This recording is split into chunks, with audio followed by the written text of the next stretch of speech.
மக்களே, welcome to Nimmi's kitchen. இன்னைக்கு நம்ம ராகி களி எப்படி செய்யலாங்கிறத பார்க்கலாம்.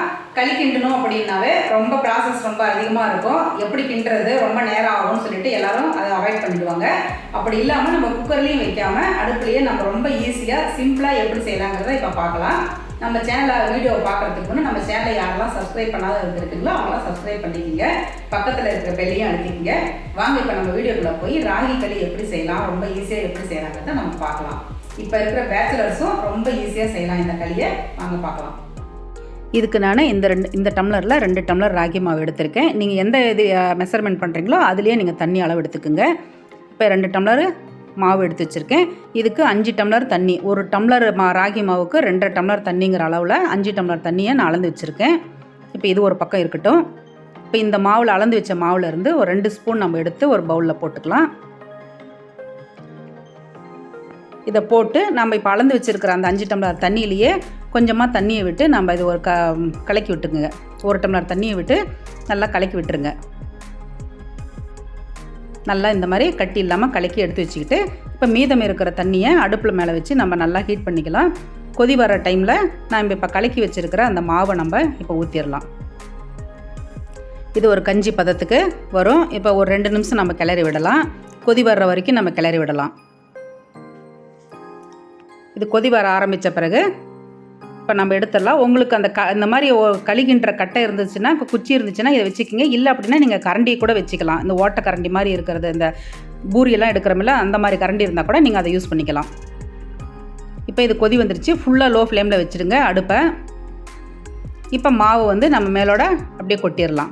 இது கொட்டிட்டு கரண்டியை வைக்கிறதோ எதுவுமே நம்ம கிளறி விடுறது வேணாம். அப்படியே இருக்கட்டும். ஒரு 10 நிமிஷத்துக்கு அப்படியே விட்டுறலாம். அந்த கீழே நம்ம அந்த கஞ்சி வேக வேக அந்த ஆவியிலேயே அந்த மாவு நல்லா உங்களுக்கு நல்லா வெந்துடும். அதுக்கப்புறம் நான் என்ன பண்ணுங்கிறத நான் சொல்கிறேன் பாருங்கள். இப்போ சுற்றியும் வேக ஆரம்பிச்சிருச்சு. அடுப்பணல் லோ ஃப்ளேம்லேயே இருக்கட்டும்.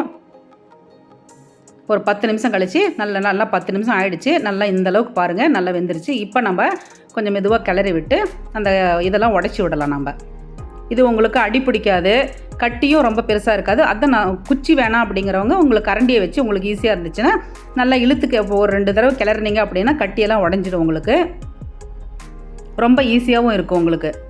உங்களுக்கு நான் காட்டணுங்கிறதுக்காக அடுப்பு மேலே வச்சுருக்கேன். உங்களுக்கு கம்ஃபர்டபுளாக இல்லை அப்படின்னா கீழே இறக்கி வச்சு கூட நீங்கள் ஒரு 2 தடவை கிளறி விட்டுட்டு அடுப்பு மேலே வச்சு ஒரு 2 நிமிஷம் விட்டீங்க அப்படின்னா போதும்.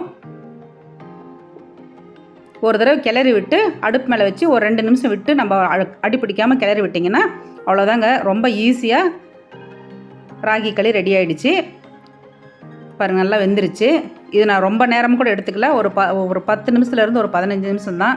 அந்த கஞ்சி நான் ஊற்றுற நேரம் இதில் ஒரு 10 நிமிஷம் வேக விட்டேன்.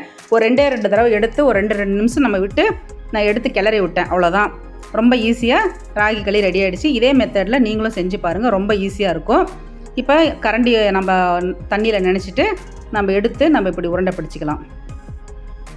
உங்களுக்கு எந்த சைஸில் வேணுமோ அந்த சைஸில் நம்ம உருண்டை பிடிச்சிக்கலாம். இதே மெத்தடில் நீங்களும் ட்ரை பண்ணி பாருங்கள். கட்டாயம் இதை நம்ம அடிக்கடி நம்ம செய்யலாங்கிற மாதிரி நமக்கு ஒரு ஈஸியான மெத்தடாக தான் இருக்கும். களியும் உங்களுக்கு நல்லா வெந்திருக்கும். கையில் பாருங்கள், ஒட்டாமல் நல்லா இருக்குது. இந்த பதத்தில் நம்ம எடுத்தோம் அப்படின்னா நமக்கு நல்லாவே இருக்கும்.